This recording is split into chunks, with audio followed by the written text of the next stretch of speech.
Hey, what's up, everyone? I spent yesterday breaking down my deck stacking Deadeye, trying to make it as budget friendly as possible, and I'm very happy to say that at 10 divines, it feels pretty good. The actual amount that I spent is around 8.5 or something like that. That is what I spent. I did do it on stream yesterday. We did it all. We spent about 8.5 to 9 divine. You can check the VOD if you don't believe me. But yeah, is what it is. That's what I spent. I didn't get particularly lucky putting any of these items together, but the availability of certain items is kind of low. So if this does end up being popular and a lot of people want to do it, just know that, the availability will go down. So get in there ASAP. With that said, there's really only one item that's kind of contentious here, and that's only because of the Crucible mechanic. Every other item that we have in this build is actually pretty cheap and pretty high availability. Also, with that said, the intention of this budget version is that you are planning to spend more. So this is just, okay, I have 10 divines. I want to, start blasting maps. Now, this can do T16, Deli Mirrors, Legions, all that. Not absolutely godlike like a high investment version, but it does a pretty good job. And I think with the Mana Forge clearing and utility and the availability of what we have right now with the Crucible trees and all that, this is the time to play a bow build. Many of you seen the video where I said, you should play a bow build now. This is my proposal for a low investment version. I will add the POB for the high investment version as well. So I'm going to have this cheap one right here, and then I'm going to have the more expensive one right here. At the end of the video, maybe I'll spend, 2 to 5 minutes kind of going over the more expensive items, but this video is really just focused on the budget version. So what is this build, and why do I think it's kind of neat? So this is a deck stacking Ice Shot Deadeye. I know, nothing new, but we are leveraging Mana Forged arrows right here, as well as Vengeance Cascade, as well as the thing that really makes this accessible and cheap. You may have seen this in some other builds, is using Widow Hail with the Poised Prism. The most popular way to build this right now is on an Inquisitor. Some people are also doing it on Elementalist and Juggernaut, but you take Widow Hail right here, which has up to 250% increased bonuses gained from the equipped quiver, which means it has nothing else, right? It has very low crit, it has very low attack speed. There's really not that much going on with this bow, but it is just a match made in heaven. It is made to be played with the Poised Prism. I'm not really sure even if there's a rare quiver that is really competitive here at all. This is really just the most obvious combination. What that means is we now have access to a lot of flat damage for our attribute stacking. So with Inquisitor, that naturally lends himself to stacking all 3 of the attributes. That is the thing that people have been doing right now. As far as I can tell, they're doing Lightning Arrow into Tornado Shot, but there is the humble and gentleman's version of a bow build, in my opinion, that has a little bit more soul. It's a little bit more interesting to build, a little bit more difficult, but it has some bonuses there that are kind of cool. And that is by stacking only dexterity and trying to get as much flat damage as possible, which then really leverages Ice Shot, which next to Burning Arrow actually has the highest effectiveness of added damage. It's much, much better for this archetype than Tornado Shot or Lightning Arrow. It has the big benefit of always hitting max chill effect. It has a 200% more damage chill, as well as, since we are crit based, we are freezing and shattering with Herald of Ice. Really feels good for clearing once you get the build put together. At very low investment, Ice Shot can feel a little clunky. It doesn't have that Lightning Arrow, proliferation of just hitting everything on the screen. But once it's kind of put together, you get your Pierce, your Fork, your Chain, whatever you prefer. It does feel really good because you're just freezing the entire screen. Because of this very high effectiveness of added damage, the flat damage that we get from the Poised Prism, which we are now getting 3x on that value of the Poised Prism because the 200% increased bonus. We also want 220%, that's the breakpoint, which means that it'll round up for the 1 to 2 cold damage per dexterity. That's the breakpoint that we want to hit, which then gives us a lot of flat cold damage. The other thing is we do have decent intelligence and strength, so we also have some fire and lightning damage, but cold damage is what we really care about here. So that's the basic idea of the build. We're using Widow Hail with Poised Prism, Ice Shot, and then we have Cold Pen, Hypothermia, Inspiration, LE damage with attacks, and increased critical strikes. And this is the low investment version. The other reason why this is interesting and why I'm a little worried about it next to League, so if you want to play this, definitely play it right now, is we are able to leverage the Crucible tree. This is not absolutely best for the Crucible tree, but it's really good. I was able to snag this last night for 1 divine. The most important things that we're looking for here are increased dexterity as a percentage, as well as increased attack speed. The 30% local is pretty crazy. This is a 1.4 attack speed bow but that increased attack speed gets it up to 1.82, which makes it feel a lot better. 1.4 attack speed on a bow feels pretty bad. I also have a little bit of crit, a little bit of flat lightning damage, as well as minimum frenzy and power charges, which really helps us prevent ramping. The ideal node to get, which you only get by combining items, which you would have to have 2 different trees that are on Widowhails because they're both unique items. This is why, it's kind of a pain in the butt. And this is the high investment bow that I have. This is the base that you want, is the 2 to 4 cold damage to attacks per dexterity. That is, an additional cold damage stacking modifier. Now, this modifier, unfortunately, even by itself, costs about 10 divines on any bow. And then you're looking to, imprint and combine, and you have a lot of risk there. Just so you know, it's a very expensive desired mod. It's a very low weighting for combining items on the Crucible tree. The bow that I have here for high investment is, we'll go over it a little bit later, but, this is the ideal. We get dex stacking on the prefix, as well as dex stacking on the tree, and we get a lot of dex stacking. This is our budget version, where we kind of get 3x from the Poised Prism. It's not quite as good, it's a really good rare bow, but this is kind of what we're looking at here for our passive tree. And then the other 2 uniques that we're going to be using are Fractal Thoughts, gives us crit multi if dex is higher than intelligence, dexterity if strength is higher than intelligence, and then increased elemental damage per 10 dexterity, as well as life per intelligence. Since we are stacking our attributes, this helmet is just best in slot by a lot. So we are kind of tri-attribute stacking, but obviously we are primarily focused on just dexterity, but the more that you can get of all of these, the better. One pain point here that you got to look out for is the strength has to be higher than intelligence. It's really easy to accidentally get more intelligence. I have a 120 intelligence node here on my higher investment bow, and this was kind of a problem for me for a long time, and I had to find a lot of strength with the build. Next to that, we're using Hiri's Ire. It has really flat cold damage to attacks. It has really good dexterity, 30 spell suppression, and about 2,700 evasion. Near best in slot body armor. A regular rare body armor would be hard to beat. The actual best in slot is a Grasping Mail with 1% attack speed per 25 dexterity, but the going price for a fractured base right now is 70 divines. And that's out of our budget right now. And with both your bow and your body armor, what you can do is 6 socket it first. Then you can use a Krasik Vassal, this beast right here, which costs 4 to 5 chaos. What that does is corrupts your item and sets the quality to 30%. It is a safe corruption, which means it's not going to alter it at all. No new prefixes. No new implicits, no risk of making it a rare or anything like that. And then you can use Tainted Fusings for a 50-50. What you want to do is ideally 5-link it before you use the Krasik Vassal, and then you use a Tainted Fusing. If it goes down to 4, you keep using Tainted Fusings to get back up to 6. If it goes down to 3, you want to Benchcraft, which is going to use Vol Orbs. Get that back up to 4 links, and then try to hit it with 2 Fusings. Hopefully you succeed. Since it's a 50-50, the expected value for 6-linking there is about 100 chaos. Tainted Fusings are between 20 and 30 chaos. It's been fluctuating a lot this league, but it's between 20 and 30 chaos. So, expected is to use about 3 of them if you get kind of unlucky. You can get much more unlucky, but, expected value there is about 100 chaos to 6-link an item. For the rings, we're basically just looking for life and percent dexterity on the implicit. A synthesized non-corrupted ring right now, unfortunately, costs about 10 divines minimum, going up to about 15 plus right now. The price just keeps going up, but we can just search for corrupted percent dexterity right here, which is really nice. In addition to that, I do recommend a Circle of Fear here. I got lucky. I got this one for 50 chaos that has the corruption for percent dexterity. When I looked this morning, none of these existed at the moment, but the thing you're looking for here is increased cold damage and increased mana reservation efficiency. Amulet is very easily craftable. It is a Shaper Redeemer amulet. What you want to do is just alteration spam. You can use cheap essences, whatever, on a Shaper base until you hit increased damage per 15 dexterity. And then you want to do the same thing on a Redeemer base that has percent dexterity until you hit that tier 1. Then you use an Awakener's Orb, which is about 40 chaos right now. Doesn't really matter which one is which. You want to make sure the target one, doesn't matter if, which one you rolled which, but you want to make sure the target one, which is going to be the final one, is a Jade Amulet for the most dexterity. Make sure you use Intrinsic Catalyst to get that percent on the attribute modifiers.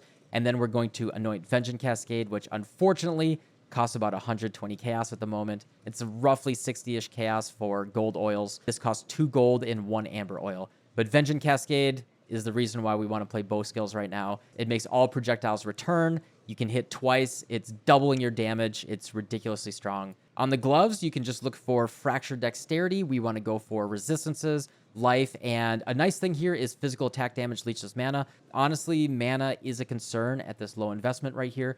Thing you're going to be looking out for is perhaps even taking this node right here for additional leech, or you could look for a Fuel the Fury node. on your cluster jewel. That will totally solve your mana, and that won't be an issue whatsoever. I like spell suppression to cap it out. I need it on the gloves for that, and then chance to intimidate. Belt bases right now, you want to buy a T1 increased dexterity. At the moment, they are 1 divine. Make sure you don't get bamboozled and buy a tier 2 that someone used quality on. Don't worry, I'll show you the shopping list in a second. I got you guys covered. And then boots, fractured dexterity. These cost literally 5 chaos for the fractured base right now. Craft it with whatever you're going for, strength, resistance, whatever. Wild bristle matron for stuff because can't be changed. Veiled chaos orb. And then you ideally want to unveil onslaught. All right, so I went into the gear before finishing the rest of the way that the build works. Let's go back to that. I'm going to take off my amulet and my 2 mana forge right now so you can see this is regular ice shot. This is kind of what you'd be looking at, by default. And then we have the advantage here. Well, let's do this one first. We have Vengeance Cascade. Vengeance Cascade makes your arrows return. And this effectively makes you deal double damage. And it's even better with your Sniper's Mark if you stand right inside the enemy. Unfortunately, you have to because the arrows will return to your character. So unfortunately, it's kind of a positioning thing right on the enemy. But all of the projectiles splitting off of Sniper's Mark will go right back towards you. And as long as you're standing on the enemy, it'll go right through them. And you're getting a pretty big multiplier on your damage, actually. And then the really nice thing that is making this extra accessible, we did not have this last league, is we now have access to +1 and +2 additional projectiles on the tree. Master Fletcher used to not give you additional arrow right here. It just got reworked this patch. So having +2 arrow by default, and then we get +2 arrow right here from Endless Munitions, we always shoot 5 arrows, which means we don't have to worry about struggling for that additional arrow on a bow or a quiver, anything like that. More arrows is nice, but it's not really a focus here.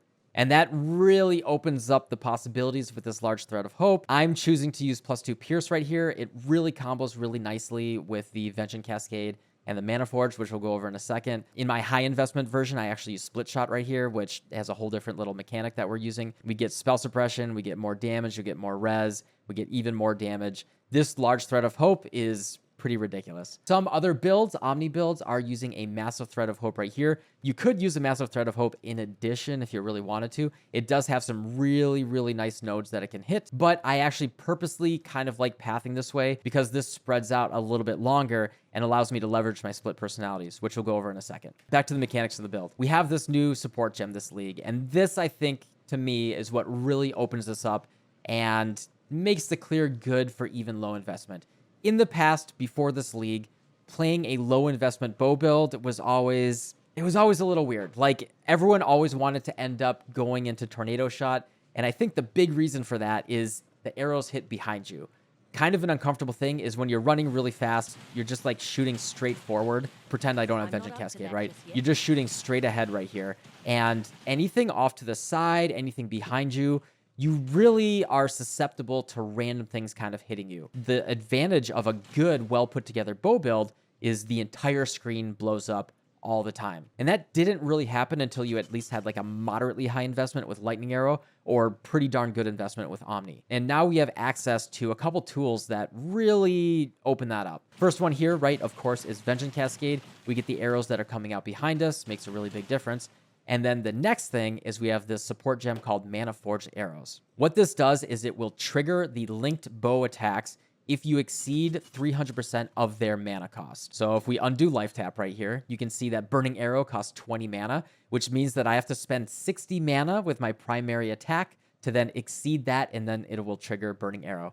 So since my Ice Shot costs 9 mana, here, let's get over here. 7 times to attack before Burning Arrow goes off, right? There's a couple solutions here. Number one, the easiest thing, this is the low budget version, is we can just drop in life tap. This makes the mana cost of your triggered gem 0. Now, it does cost life, and it actually costs a good chunk of life right now. But now we don't have to worry about the mana cost whatsoever. It's at a low investment. That really does solve that problem. And I do have a good amount of life leech. And in addition, I'm actually linking to life gain on hit, so it kind of counters that pretty well. With that said, your primary skill does have to cost at least 1 mana. So be careful about that because, right, you're not exceeding the mana cost. Even if it's 0, you're not exceeding it without spending at least 1 mana. And what I'm doing here, and you can have as many Mana Forge setups as you can fit into your gear. I have 2 different Mana Forge setups right here. The first one right here is a pure utility one. It is just Frenzy, which gives me Frenzy charges with Mana Forged, linked to Life Tap, so we don't have to worry about mana cost, and then also linked to Culling Strike. At my higher investment version, I'm using a couple different things. I'm using alternate quality puncture as well as Ensnaring Arrow.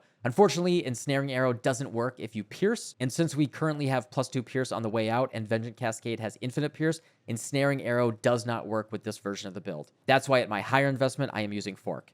Unfortunately, in this setup, it's kind of tricky because Fork does make the mana cost go up. So it's a little funky, and I'm just trying to make it work right now in the simplest, smoothest way. So yeah, I have this one utility setup right here, and then this one right here is our additional clear setup. This is Mana Forged with Burning Arrow and Lightning Arrow that then have Power Charge on crit, Life Tap, and Life Gain on hit. And so now you can see that we are filling the entire screen with all of the skills that we're triggering. Now you can see that my life is going down quite a bit, but with Life Leech going and with the life gain on hit, every single enemy that these attacks will hit is giving us 54 life. We are very much over-sustaining as long as we are attacking enemies. So don't just stand in the middle of the map attacking nothing and then run into a pack of monsters. These setups are very, very flexible. I encourage you to do whatever you want with them. Now, the other thing about Mana Forged is it does have a cooldown time.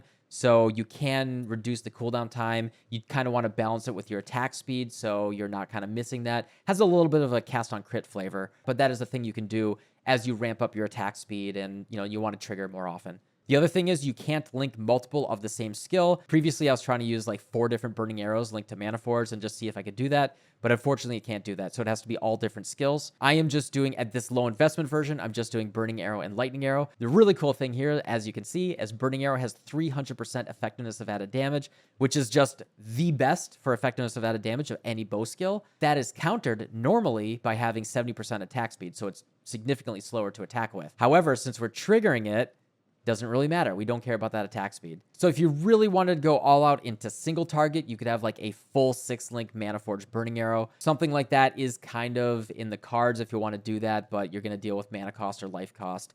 And it's just kind of more fun to trigger as many skills as possible. Whatever the preferred setup that you want to do here, set up as many Mana Forged setups as you want to. It does make your clear really, really clean. At the higher investment version, my Burning Arrow is doing like 6 million DPS or something by itself, just like 3-linked. It's pretty cool. Really cleans up the clear. And this is really what, in my opinion, just makes it feel really good. You can just shoot straight forward and everything to the sides and behind you gets killed. And it's just really, really clean mapping. We are running Herald of Ice, Haste, and Hatred. With our Flask up, we have roughly 80% evasion. We have max spell suppression. We have over 4k life. We run around pretty quick. We have high mobility. We have Steel Skin on left click. That is all the defenses that I personally care about for a bow build. We blow up, we freeze, we chill the entire screen. I think worrying about physical damage reduction or anything like that in a build like this is really missing the point. I really like Blink Arrow into Flame Dash. You can do whatever you want for your mobility. A lot of people don't really like Blink Arrow, but here's the cool thing. Look at that. Blink Arrow actually triggers Mana Forged, so you get additional shots of arrows that are clearing the screen as you're blinking around the map, which I think is pretty darn cool. Sniper's Mark with Mark on hit, easy peasy. That's all of the gems. Pantheons, I'm using Brine King for freeze immunity, and I'm using Soul of Abrath because I'm running red altars, because blue altars are cringe and bad. The flasks that I'm running are Life Flask with immunity to bleeding and corrupted blood. I actually don't even have a corrupted blood jewel. I probably should get one. Sulfur Flask with attack speed, Jade Flask with evasion, Diamond Flask with crit, as well as increased effect, just to try to get that crit as high as possible. That is the thing I do want to call out, is using the Widow Hail here. Also, I forgot to enchant it with crit chance before I corrupted it. You definitely want to do that for a little bit more crit chance. But yeah, since this is a slower bow with low crit chance and we are crit based, I did experiment with a little bit with using Precise Technique. We do have very high accuracy rating, so we can do this. I found Precise Technique just really didn't feel that good. Losing crit, losing access to freeze, losing that Herald of Ice Shatter proliferation felt really, really bad. And I didn't really like that. So I am encouraging you to just try to scale your critical strikes as much as possible. Other thing you do is for single target, I do recommend replacing Hypothermia here with Barrage. Because we are a Deadeye, our Barrage is a laser. This is our ideal for our single target damage. All right, that is the non-passive tree stuff. A lot of this is flexible. Like I said, this is just how I chose to put it together. You can use whatever you want with the Mana Forge, other utility, whatever. Phantasmal Puncture is kind of cool. It maims enemies. There's all sorts of really neat things you can do. One thing I will say is triggering things like Storm Rain, Blast Rain, Rain of Arrows. They target where your character is, and they don't get to leverage Vengeance Cascade, right? Because they're not projectiles that can return. So I don't really think that those are, really worth looking at. All right, and then the passive tree. We kind of hinted at this a little bit earlier. For the Deadeye, I am taking Far Shot as well as Endless Munitions. Some people like Ricochet. Some people even use Forbidden Flesh and Flame for Ricochet or Far Shot, whatever is cheaper. I ran Ricochet for an entire night, and it did not feel particularly better. It is probably technically a little bit better for clearing, but I could really notice that I was doing less single target damage. And the clear with a full Mana Forge setup, with Pierce, with Fork, whatever your setup is, I find is totally sufficient. I found that Ricochet was overkill. Running it for a whole night, I could not tell the difference in the clear speed, except for the fact that I wasn't killing rares or map bosses as quickly. Then we're using Gathering Winds because Tailwind is best in slot, and then we're using Focal Point for better Sniper's Mark, more damage right there. Okay, just to go over the passive tree, this is probably not the perfect passive tree, but it's my passive tree. You could probably find some optimizations right here, but this has been like a fun puzzle to solve. The big thing that we're doing here is you can see this orange line. This is from Split Personality, which is a Delirium Jewel, which gives you flat something, can be life, could be mana, could be attributes. What this says is for each additional passive skill between it and your class's starting location is 25% stronger. The longer that this orange line is, the stronger the Split Personality Jewel. And so you can see by default, it says, oh, this only gives you 5 dex and 5 int. Look at this. This is giving me almost 100 dexterity by itself. And at my higher investment version, this jewel is giving me about 250 dexterity. The value that we get out of these, the reason why the pathing might look a little funky, why it's kind of stretched in a couple weird places, is we're trying to push split personalities right here. It's entirely possible that this isn't best in slot. I could drop this whole thing here and maybe fill out a large cluster jewel with more dex or something like that. But this is what I chose to do, and I'm kind of enjoying the puzzle. A large thread of hope is roughly 1 divine, very easy to grab. We have a brutal restraint up here. This gives us an absolutely ridiculous amount of dexterity. 1946, yeah. I get 280 dexterity from this brutal restraint. What this timeless jewel does, it has modifiers on your node. So it transforms a lot of these nodes here for me for additional dexterity. So you can see 5%, 5%, 5%, 5% for 20% dexterity, as well as an additional flat 20 here. So this node alone is giving me 40 dexterity. This is the best brutal restraint. It is 7737. There is one that is listed right now. It's not online for 3 divines. But don't worry, I have a shopping list ready for you guys that I've taken care of. If you open this up right here, the brutal restraint, I found the 5 best for this build. And you can see that there are a bunch of them at just a couple divines. I was able to get this one for 1 divine a couple weeks ago. But as we can see, availability is low. I'm very sorry. Low supply, currently fairly low demand. But, you know, if the demand goes up is what it is. Now, those are the best ones. There are other ones, however. So I am going to show you guys how to find a Timeless Jewel for yourself. What you're going to want to do is click Find Timeless Jewel at the bottom of POB. You're going to want to pick Brutal Restraint. You want to choose Ghost Dance or Duelist right here. This Duelist one has other alternatives. And so this is something that you can do is instead of a brutal restraint up here, you can use one down here. And then you want to do search for node and you want to just type in dex. You want to add percent dexterity and total dexterity. For percent dexterity, you want to set the weight, which is this first number here, to 2, and then the total dexterity to weight of 1. And then all you have to do is click search. It'll sort for you and it'll find the best ones. And then you can just click copy trade URL, search for them, and try to find them yourself. It's a lot easier to find the good ones, but unfortunately, people aren't really divining to try to find the good ones anymore that are known. And yeah, it's just kind of chicken and the egg thing with the price of them. Definitely look into using the Find Timeless Jewel mechanic in POB if you're struggling to find one that I may have suggested. We have 2 large cluster jewels. I have one 12 passive and then one 8 passive. What we're going to look for when we roll these is dexterity, all attributes, increased effect of nodes, as well as chaos res. Chaos res is really hard to come by because so many of the suffixes are taken care of. Because we have so many uniques, it's hard to get enough res, so there is a lot of contention there. Even trying to push for a good amount of chaos res, I only have 35, to the point where eventually you do want to get a Progenesis, which will solve your chaos res problems and make you tankier anyway. These are bow large cluster jewels. The way you want to roll these is just throwing it into Reforged Crit. I actually wish I didn't have broadside here. It's kind of annoying. But what we're aiming for is Arcing Shot. What Arcing Shot says is arrows gain critical strike chance as they travel farther, as well as up to 50% damage. So you get 100% crit and 50% damage. This is the only crit tagged node on the cluster jewel, so you will always hit Arcing Shot. All you have to do is with Blue Juice in Harvest, Reforge Crit until you hit something that you're okay with. Even if you just hit like T1, T2 dex, maybe a little bit of life or anything like that, that's totally usable. You don't need a perfect cluster jewel. In terms of the small jewels, you just want life, chaos res, crit multi, anything like that. I picked these up for like 50 chaos. We have a single crit medium cluster jewel right here. This cluster jewel right here is pretty cracked. I was able to buy this Fractured Base for 1 Divine. However, as I've been playing the build on stream for the past 2 weeks, the availability of things like this has gone down significantly. And then I very purposely pathed just like this to stretch out the distance to the split personality and make it as strong as possible. And yeah, that's pretty much everything about the build. I played it in this more budget form for quite a number of hours on stream yesterday, and it felt pretty good. The thing to note is the purpose of this low budget version is that then you will invest more into it. It is not intended to stay like this. This is kind of a checkpoint to say, all right, now I can farm T16 Legions really well. I can farm up more currency and then work to invest more into the build. The build turns into an absolute juggernaut once primarily you're going for a bigger bow right here, but that is a pretty big step function in your investment into the build. This gets the job done. It will not farm Ubers, but it can kill regular bosses if you really need to, but that's not the purpose of the build. It's just a fun map blasting build. All right, and then I just really want to call attention to what I think kind of makes this a little bit special and different than what most people are doing with, their tornado shot and their lightning arrow. And that is Vol Ice Shot. It is pretty darn cool. What it does is it summons what I'm calling the firing squad, 6 clones of you that all shoot about 50% of your damage. So it's like 300% more damage temporarily. They shoot when and where you shoot. Now, we are relying on this quite a bit actually for our single target damage. That's also why I'm not really considering this a bossing build for multiple reasons. You could use a soul catcher or something if you want to trigger that more often, but it's absolutely a kill whatever's on the screen type of button. So I press it right here. I got all my archers.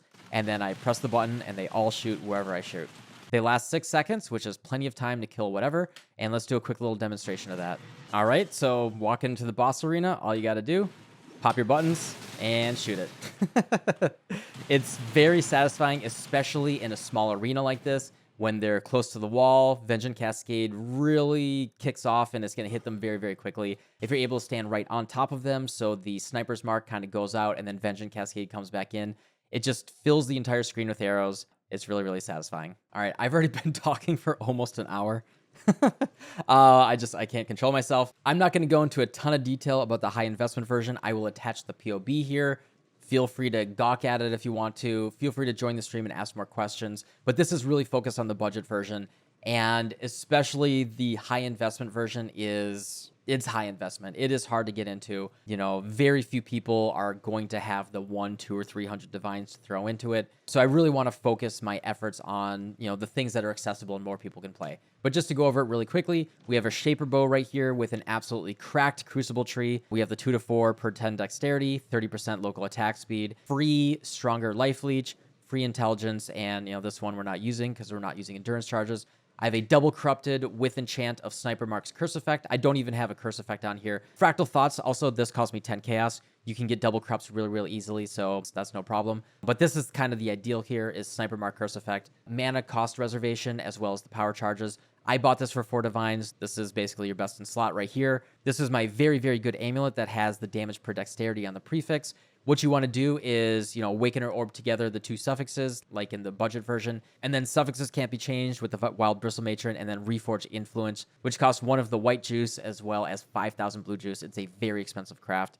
Luckily, we hit this on the first time, and then we slammed the T1 pen. I know this thing is absolutely ridiculous. That's what we have in the high investment. This is cheaper. This is what I actually recommend getting into, is at the very least, one of the first things you want to do, because like I said, crit chance is very low on this build. You want to get a critical strike chance Hatred Watcher's Eye.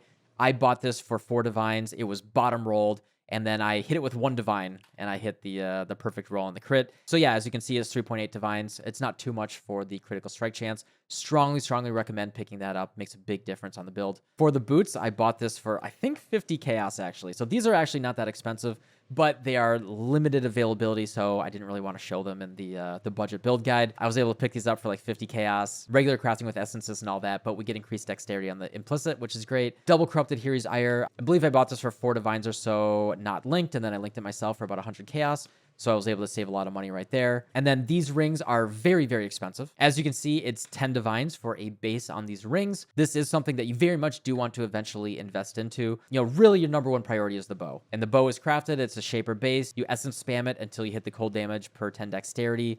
prefixes can't be changed, and Veiled Chaos Orb, finish it like that. We got very lucky crafting this. We also hit the 20% more attack damage. That's incredibly lucky. I bought this for 1 divine. It had the cannot be poisoned, which is really nice. It's not that different from the regular budget version, so, you know, whatever, but I didn't want to have, like, my really good one in the budget version.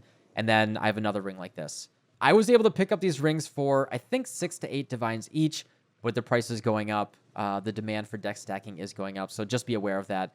If you want to get into higher investment, it is a little bit of a struggle. Divergent Culling Strike is pretty nice. When it calls, you'll recover 2% life. We will be crit capped without having to use critical strikes when we're at high investment, so we can switch into increased critical damage. You do want to eventually switch out of life tap support. You know, it's really annoying, and it is not very good of a gem. It's only 19% more damage, whereas Inspiration is 25% more damage, as well as 40% crit chance. So Inspiration is always best. Divergent Inspiration is the best. Each Divergent Inspiration is about 2 divines, but you can just use a regular one until then. The problem is the mana cost will still be too high. That's why I'm using Life Tap right now, until you can craft non-channeling skills on your rings. So by buying these like 30 to 50 Chaos Corrupted rings, unfortunately we can't craft non-channeling. You do really want to craft it on at least your amulet. That is very important.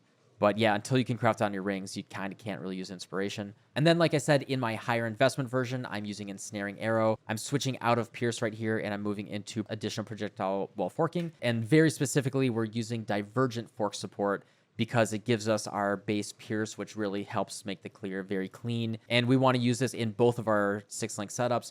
We're going to pierce the first enemy, and then the second enemy, it'll fork into multiple projectiles, and then 50% for even more projectiles. And then the best flasks are, of course, the expensive ones, Progenesis and Orias End. If you want to get tankier, you can toss in a Taste of Hate. You can do that lower investment. And if you want your clear better, Dying Sun is really nice. I'm using a Sulfur Flask right here, but feel free to just grab a Dying Sun for 20 Chaos. And then there are tons and tons of arrows on the screen, which is pretty nice. Another thing you can do is you can get a Mana Reservation Efficiency Small Cluster Jewel. Roll this for Dexterity, 25% effect, and Chaos Res. This is basically best in slot, except the tiers are kind of bad. I just threw this into Reforged Cold.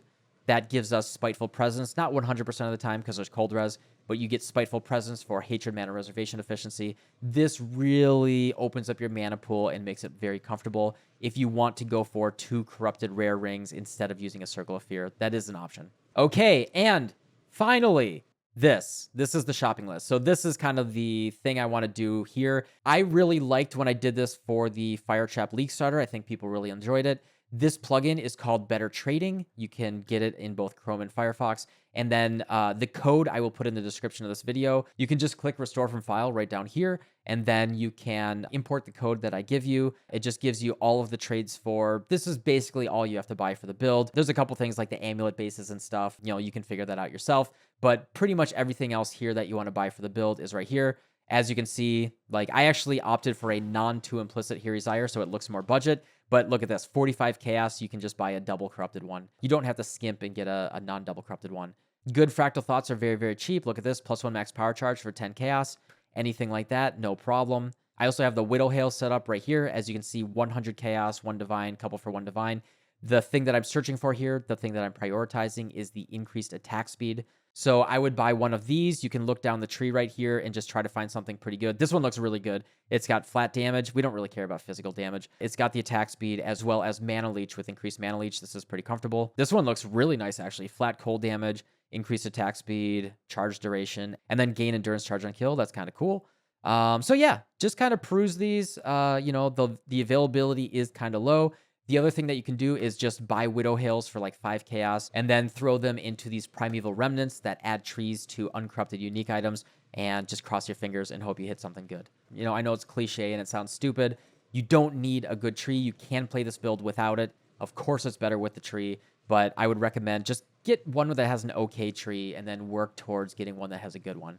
And then if you have any other questions or anything, please join the Discord, ask questions on stream. Like I said at the beginning of the video, this is very informal. This is just me sitting down and talking. This is not like a big spreadsheet, you know, hard recommend, whatever. This is just a fun build that I played, and hopefully you learned something from watching this build guide. Hopefully it inspired you to play something. I don't care if you play this build or not, but this is what I played and I really enjoyed it, and I just want to share it with you guys. So yeah, thanks for watching. I'm going to not stream today. I'm going to edit this and get the video out. And yeah, I'll see y'all soon. Goodbye.